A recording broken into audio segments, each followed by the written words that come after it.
ಎರಡು ಸೆಟ್ ಬರ್ತಾವೆ. ಇವರು ಒಂದು ದಿವ್ಸಕ್ಕೆ ಎಷ್ಟು ಖರ್ಚು ಹಾಕ್ಯಾರ ಗುರ್ತತನ ಕರೋನಾದಾಗ. ದಾಖಲಾತಿ ಪಬ್ಲಿಕ್ ಅಕೌಂಟ್ಸ್ನಾಗೇ ಐತಿ.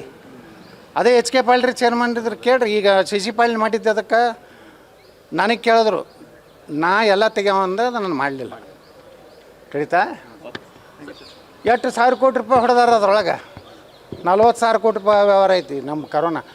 ಯಾರು ಬಡ್ರ ನೋಡ್ರಿ, ಒಂದು ದವಾಖಾನೆಯಾಗ ಒಂದು ಕರೋನಾ ಪೇಷಂಟ್ಗೆ 8-10 ಲಕ್ಷ ರೂಪಾಯಿ ಬಿಲ್ ಮಾಡ್ಯಾರ.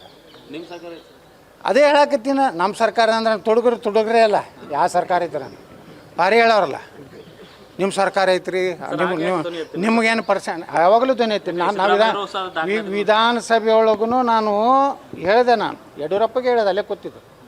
ನನಗೆ 5,80,000 ರೂಪಾಯಿ ತೊಗೊಂಡ್ರಿ ಮಣಿಪಾಲ್ ಹಾಸ್ಪಿಟ್ಲ್ನಾಗ. ನಾನು ಕರೋನಾಕ್ಕೆ ನಂದು ನಾನು ಅಡ್ಮಿಟ್ ಆಗಿದ್ದೆ. ಎಷ್ಟು 5,80,000